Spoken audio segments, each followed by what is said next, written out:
বলিউড বাদশাহ শাহরুখ খান মুম্বাইয়ের এক বিশেষ নেটফ্লিক্স ইভেন্টে হাজির হন দুই সন্তান আরিয়ান খান ও সুহানা খানকে নিয়ে। তবে এই সময় অনুপস্থিত ছিল পরিবারের কনিষ্ঠ সদস্য আবরাম। আরিয়ানের প্রথম পরিচালিত বলিউড সিরিজের উদ্বোধনে খান পরিবারের উপস্থিতি নজর কেড়েছে সকলের। তবে অনুষ্ঠানে সবার নজর কেড়েছে শাহরুখ ও সুহানার একটি মজার মুহূর্ত। একটি ভাইরাল ভিডিওতে দেখা যাচ্ছে শাহরুখ, সুহানা ও আরিয়ান ক্যামেরার সামনে পোজ দিচ্ছিলেন।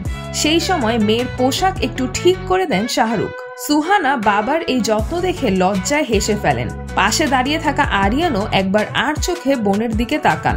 আর গৌরী খান, তিনি পুরো বিষয়টি মজার ছলেই নেন, কারণ তিনি ভালোভাবেই জানেন শাহরুখ বাবা হিসেবে কতটা পজেসিভ। ওই অনুষ্ঠানে আরিয়ানের ডেবিউ সিরিজ প্রসঙ্গে কথা বলতে গিয়ে নিজের সন্তানদের ছোটবেলার এক মজার গল্প শেয়ার করেন শাহরুখ। তিনি বলেন, আরিয়ান ও সুহানা যখন ছোট ছিল তখন করণ জোহর, আদিত্য চোপড়া, ঋতিকের মতো অনেকে আমাদের বাড়িতে আসতেন। ওরা যেহেতু সবাইকে টিভিতে দেখতো, তাই একদিন জিজ্ঞেস করলো, বাবা সবাই কি টিভিতে কাজ করে? এমনই পরিবেশে বড় হয়েছে ওরা।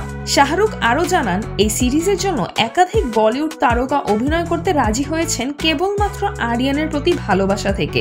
আমি বিশেষভাবে কৃতজ্ঞ তাদের প্রতি যারা আরিয়ানের জন্য এই সিরিজে অভিনয় করতে রাজি হয়েছেন। ওদের নাম এখনই বলা যাবে না, কারণ আরিয়ান আমাকে শো সম্পর্কে বেশি কিছু বলার অনুমতি দেয়নি। তবে আমি পুরো টিমকে ধন্যবাদ জানাই, এপিসোডগুলো সত্যিই দারুণ হয়েছে। সিজরাতুল আভা, দৈনিক আওয়ার বাংলাদেশ।